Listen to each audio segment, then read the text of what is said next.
একদিন বাদেই শুরু হতে যাচ্ছে বাংলাদেশ ও শ্রীলঙ্কার মধ্যকার প্রথম ওডিআই ম্যাচ। আর এবার বাংলাদেশ ওডিআই দলের দায়িত্ব মেহেদী হাসান মিরাজের কাঁধে দেওয়া হয়েছে। পূর্ণকালীন দায়িত্ব পাওয়ার পর এই প্রথম মাঠে নামছেন তিনি অধিনায়ক হিসেবে।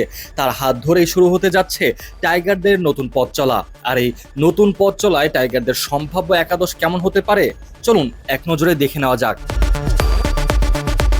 নতুন এই যাত্রায় ওপেনিং জুটি গড়তে হতে পারে ভিন্ন কম্বিনেশনে। বর্তমানে দলে ওপেনার হিসেবে আছেন তানজিদ হাসান তামিম, লিটন দাস, নাইম শেখ ও পারভেজ হোসেন ইমন।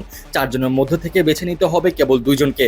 সাম্প্রতিক পারফরমেন্সে তানজিদ নিজেকে প্রতিষ্ঠিত করেছেন। অপরদিকে ফর্মে না থাকলেও অভিজ্ঞতার জন্য নির্বাচকদের আস্থা পেতে পারেন লিটন দাস। তার কাঁধেই থাকবে উইকেট কিপিং এর দায়িত্ব।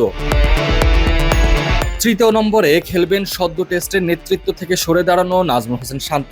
যেভাবে তাকে ওয়ানডে নেতৃত্ব থেকে সরিয়ে দেওয়া হয়েছে, তাতে হয়তো ব্যাট হাতে নিজের কথাই বলে দিতে চাইবেন তিনি। তার ব্যাটে ঝরতে পারে কঠিন জবাব।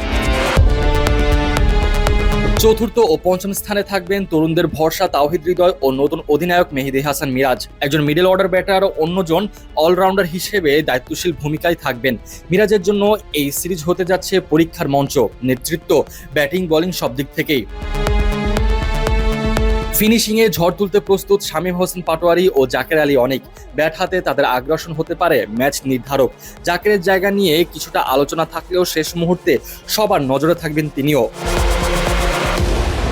স্পিন বিভাগে লেগ স্পিনার রিশাদ হোসেন প্রায় নিশ্চিত। তার ঘূর্ণি বলের সঙ্গে ব্যাটিং দক্ষতা দলের জন্য বাড়তি সুবিধা হয়ে উঠতে পারে।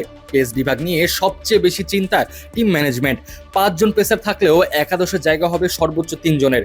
সম্ভাব্য পছন্দ তাসকিন আহমেদ, মুস্তাফিজুর রহমান এবং তানজিম হাসান সাকিব। এরা 3 জনই স্কিল, গতির মিশেলে বৈচিত্র্য আনবে পেস ইউনিটে। সিরিজের প্রথম ওয়ানডে ম্যাচ মাঠে গড়াবে বুধবার বাংলাদেশ সময় বিকাল 3টায়। জায়গাটা কলম্বো আর প্রতিপক্ষ শ্রীলঙ্কা। মাঠের লড়াই কে এগিয়ে থাকবে সেটা সময় বলে দেবে। তবে টাইগারদের প্রত্যাশা নতুন এই অধ্যায় হোক জয় দিয়েই শুরু।